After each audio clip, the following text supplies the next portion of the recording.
Intinya begini untuk Givari terakhir.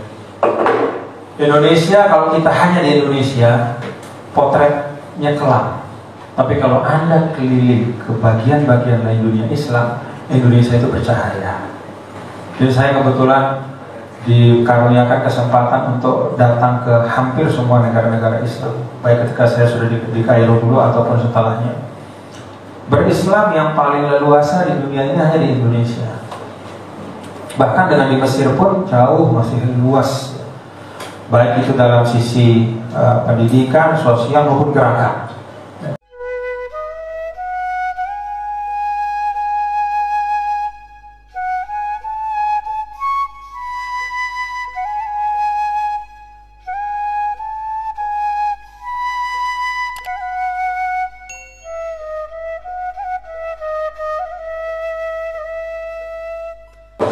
Ya, terakhir Mas Givari. Assalamualaikum warahmatullahi wabarakatuh. Izinkan saya, nama saya nggak otomik, sebagian dari iman ini saya minta, soalnya udah basah ini. Semangat teman-teman. Izin yang terhormat Tuan Guru, saya lebih Givari dari Sukoharjo, dekat sama Asalam, ketemu 2019. Tuan Guru, ya Asalam Solo. Saya tidak mau berdebat terlalu lama di persoalan tafsiran populisme, karena memang ada irisan problem kebangsaan yang harus kita tindak lanjuti hari ini, yaitu di poin narasi, bahwa disampaikan kita sudah sepakat bahwa ada narasi besar ketidakberdayaan ekonomi umat hari ini. Lalu ini direspon seperti apa? Yang diajukan, tesis yang diajukan oleh Tuan Guru tadi adalah bagaimana ini objektifikasi ataupun ada di ruang konstitusional, sedangkan hari ini bisa kita lihat ruang konstitusional ini ada tabir besar di sana. Contoh, ada orang hebat, contoh di Komisi 3 ada Tobas di sana, lahir dari LBH dan lain, tapi dipasang di atas itu unsur pimpinan Komisi 3 dari Nasdem ada Saroni. Berat akhirnya, Tobas teriak di belakang, Saroni belum di dalam. Di Gerindra ada Habibur Rahman di bawah yang teriak, dipasang Dasmon di unsur pimpinan, yang akhirnya kita pesimis dalam ruang itu. Di proglenas undang-undang masyarakat adat berperiode diperjuangkan, tidak pernah masuk. RUU PKS tidak masuk juga, yang akhirnya pesimis kita. Lalu pertanyaannya, kalau bahasa kita paling tingkat struktural paling bawah di komisariat di HMI, apa nunggu rakyat mati dulu baru kita bergerak? Ketika ruang konstitusional ini tidak ada dengan kondisi negara hari ini, pertanyaannya, bagaimana di mata Tuan Guru, udah stadium berapa kasih problem keumatan dan kebangsaan hari ini? Itu yang pertama. Yang kedua, jalan apa yang harus ditempuh? Kenapa kita perlu pertanyakan itu? Mungkin Tuan Guru udah melakukan jalan itu, cuma kurang terpublikasi. Kita ikuti IG tapi hanya foto-foto formalitas di sini. Tidak ada gerakan-gerakan apa setelah gagal, bukan gagal, nggak tahu kita tidak maju di Pilpres itu. Padahal harapan umat Islam di tanah Jawa pun itu udah welcome pada saat itu, dan kita optimis. Mungkin itu Tuan Guru. Assalamualaikum warahmatullahi wabarakatuh. Terima kasih dengan hajat. Terakhir, ya perpecahan internal dia memang terjadi, dan kita sedang berikhtiar mudah-mudahan untuk bisa membaik kembali. Intinya begini untuk Givari terakhir. Indonesia, kalau kita hanya di Indonesia, potretnya kelam. Tapi kalau Anda keliling ke bagian-bagian lain dunia Islam, Indonesia itu bercahaya.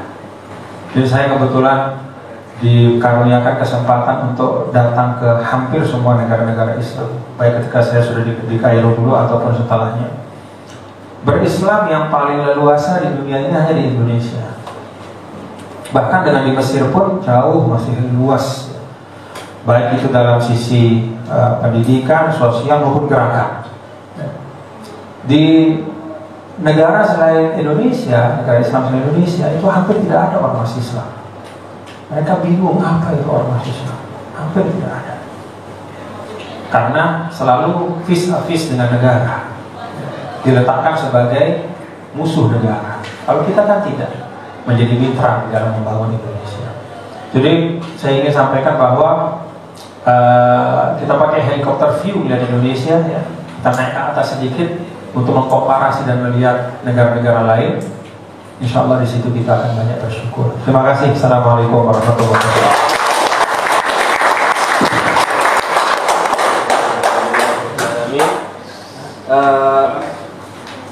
Alhamdulillahirrahmanirrahim. Ya tadi yang dipaparkan mungkin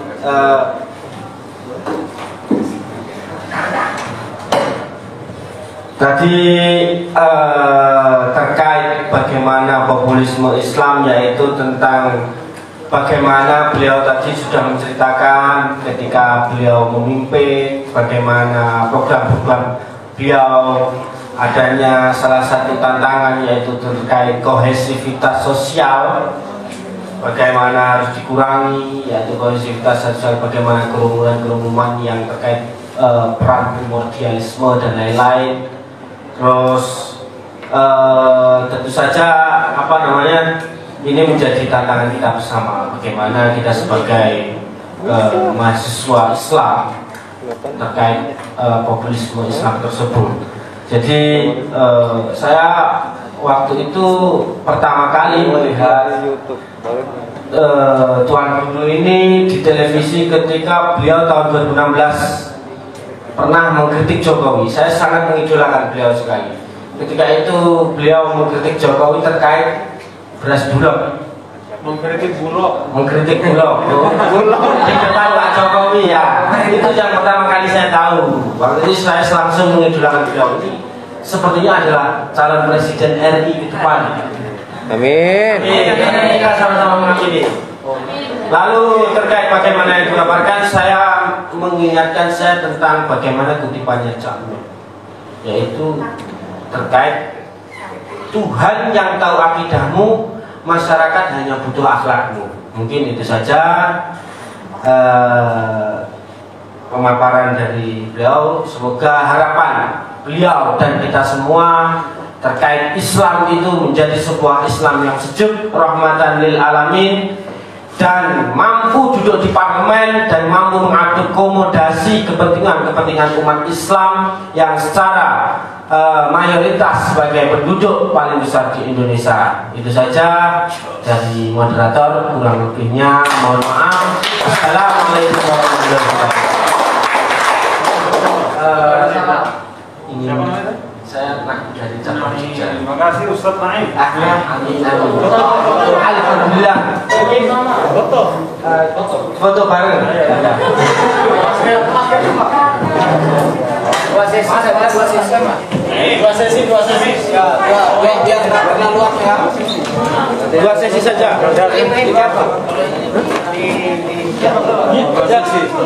ya.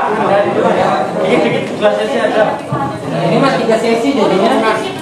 Gantiannya kurang belakang. Ada yang bisa di belakang. Di belakang ke sana dikit, ke belakang. Di belakang sana. Simbolik. Enggak simbol. Tertib Pak. Oke, sip. Tahan di depan aja, Pak. Tahan. Tahan. Ya. 1, 2, 3. 1, 2, 3. 1, 2, 3. Yakin usaha sampai. Jargon. Kita semua bilang yakin usaha sampai ya. Ada 3 faktor Islam. Yakin.